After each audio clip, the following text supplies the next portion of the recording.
Good morning everyone, welcome back to my channel. Welcome to part 2 of my story about how I got admitted into vet science and all the tips and tricks I have for you. Part 2 now is going to be all about the animal experience that you have to build up, all the people that you can work with for that, everything that you can do to get as much and as good experience as possible with this. So I hope you guys enjoy the video.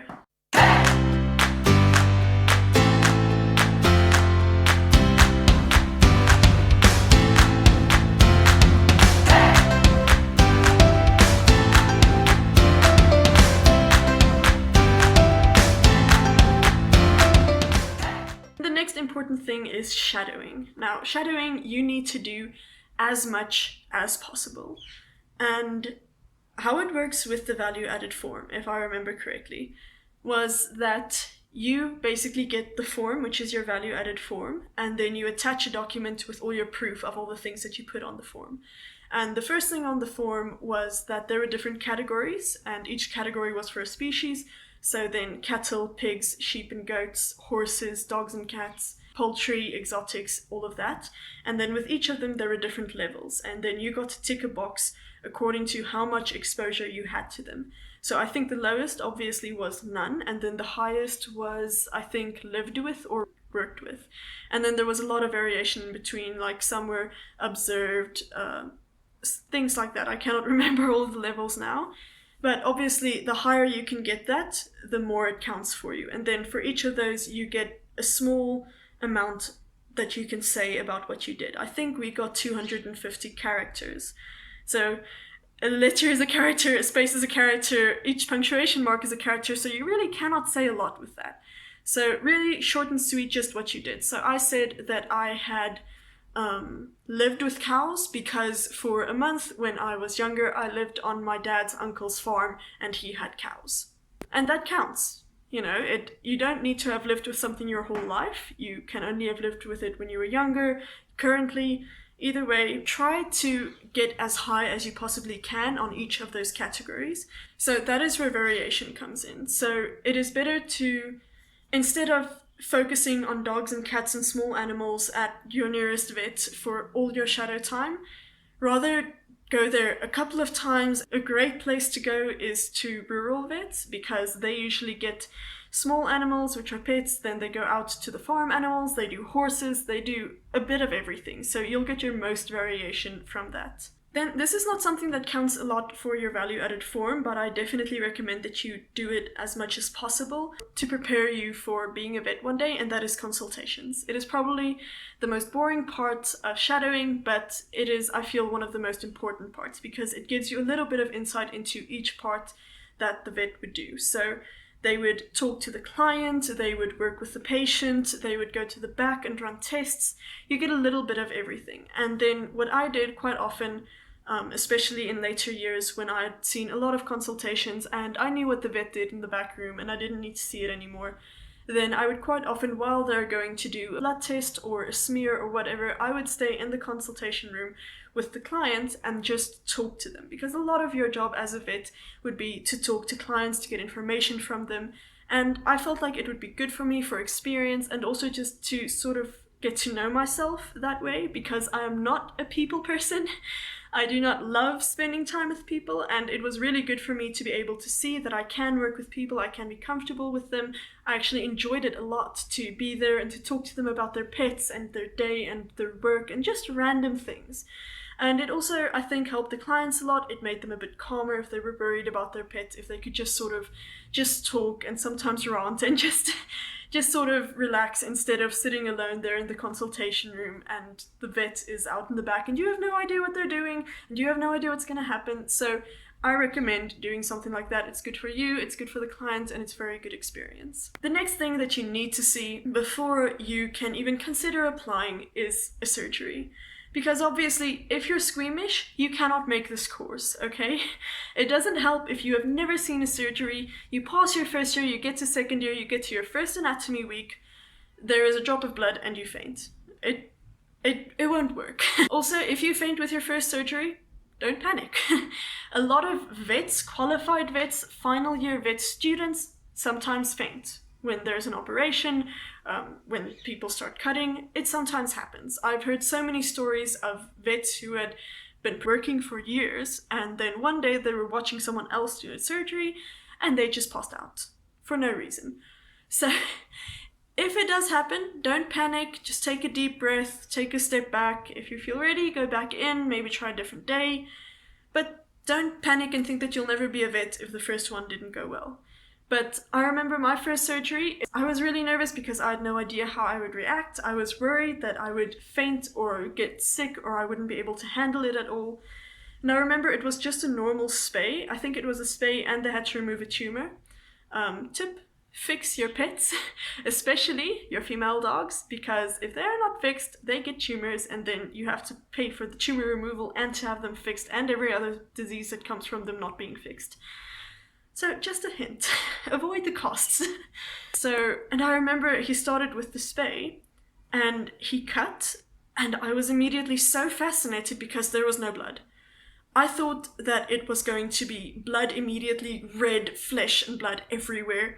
And he cut and it was basically white. It was a pinkish white. And then obviously within a few seconds, the small veins and arteries and the skin that he cut through started to fill the space with blood.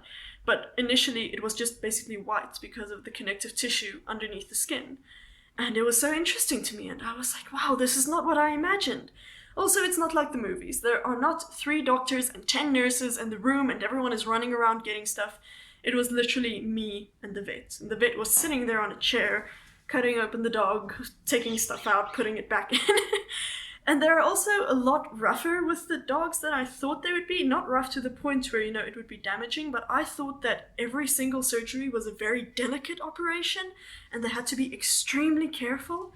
But honestly, with the spay, he was pulling out intestines, looking for the uterus, and I was like, but the dog isn't in the dog anymore, you have to put it back. I was really confused, but he was going there like this, he wasn't even gentle, and he just stuffed it back in. I thought everything was very precise and careful and delicate, and it's really not. So it's really good to know that before you go into vet school. Then also a tip I would like to give you that also helps on the value added form where you have to choose, the level of interaction that you had with the animal. You want to get to the point where you can say worked with or lived with, but obviously you can't live with every single animal on that list, or most likely can't. Some people might live on a very diverse farm, but usually you want to aim for worked with. And with that, I would definitely recommend not doing it with a vet, because if you go with a vet, most likely you will sit there and you will just get to observe, which is, I think, the second lowest level. So even though that is still good, I'd rather have you have observed everything than having, worked with one and having observed nothing else. But if you want to get to worked with, don't go with a vet. Go and work on a farm, work with the cattle, work with pigs. I worked in a piggery for a few days. Very bad smell, but definitely worth it, because then I could say that I worked with them. I had experience with them, because also as the manager who I was working with got more comfortable with me, she let me do things by myself. That built up a lot of experience. Also, you get a lot more experienced advice from people who work with the animals every day than you would from a vet. For example, I worked with a breeder. She was a friend of mine's mom, and she bred German Shepherds, and I was actually there hoping to see the birth of an animal. Unfortunately, the puppies didn't make it that time, but she got to give me so much more insight into these things. Most of the vets only know what the textbook tells you. You pick a lot of stuff up over the years with experience, but when you become a vet, you know what the textbook said and nothing else. So I really recommend going to work with people who work with these animals every single day, who work in depth with them, who live with them, basically. She could give me so much advice about breeding, the signs, the symptoms, and that also helped me now, where we have to know these things, and I already knew them because I worked with her. Also, with my horse riding, I worked a lot with my trainers. If there was a sick horse, I would help them. If the horse was colicking, they would explain to me what to do. I could ask them questions, because sometimes the textbook would give you these values and these reasons, and you learn that off by heart, and then you get there, and in reality it's not quite like that. I remember I shadowed at a vet for just one day, and there was a vet who had just started working there. It was her first job out of vet school. And yeah, she admitted that she basically knew nothing. I watched her do her first dental ever, which really confused me because I thought I was going to vet school for 6 years. I should know how to do a dental. I remember that she looked at the values of a blood test and she told me, okay, this value is too low. The textbook says that it should be this. And the more experienced vet, I think she had like 30 years of work experience, and she looked at it and she's like, no, it's fine. And those are things that you only get with experience. So with someone who works with that particular animal every single day, you will get a much better insight into these things than you would from just sitting there watching the vet do the work. Then 3 very important things on your value added form is, I think they don't even consider application if you don't have them, if I recall correctly, but I might be wrong. But it was, you have to see a euthanasia, you have to see an animal being slaughtered, and you have to see an animal giving birth. Obviously, for different reasons, such as squeamish, and you need to be able to handle it. Obviously, if you cannot perform a euthanasia, it's a pretty big thing. It's sort of, you can't really be a vet and not be able to euthanize an animal, because a big part of being a vet, unfortunately, is euthanasia. So, for slaughter, I definitely recommend going to an abattoir. Obviously, if you're going to an abattoir, you will see an animal getting slaughtered. I personally did not go to one. I was on a voertrekker camp and they had a hunting division, and then I joined that. They hunted 2 bucks and we got to see how they slaughtered them. That was also really good for me because it was an educational course, so they really gave us time to look at it and to see what they were doing, and they explained it well, so that worked really well for me. Personally, when we were looking at abattoirs before we knew that I was going to do that, people recommended to not go to a poultry abattoir first, a chicken abattoir. Apparently it is very gruesome. And then the other one was a pig abattoir. People really recommended against that. They said that it was very traumatizing, to definitely not do it as your first one. Maybe start with something different. I don't know, I never personally went to an abattoir, so unfortunately I cannot give you a lot of advice on this one, but I can only tell you what other people told me. So they told me, for a first one, no poultry and no pigs. I know that I was going to go to a chicken abattoir, and in the end I couldn't because there was an outbreak or there was a possible outbreak of bird flu, so unfortunately I wasn't allowed to be there. Next one is watching an animal giving birth. I think your best bet would obviously be a breeder, because especially experienced breeders, they know the process so well. They would be able to tell you pretty much exactly when it's going to happen. So, because a lot of animals can be very private about giving birth, so they will usually go and hide. I know horses usually almost always give birth in the middle of the night when there is no one there to see them. I swear they hold it in and wait for it. If you have a breeder near you that you can go to, maybe a dog breeder who's expecting a litter of puppies, or obviously a farm if it's in the right season, the lambing season or the calving season, or any of that, if you know that that's going to happen.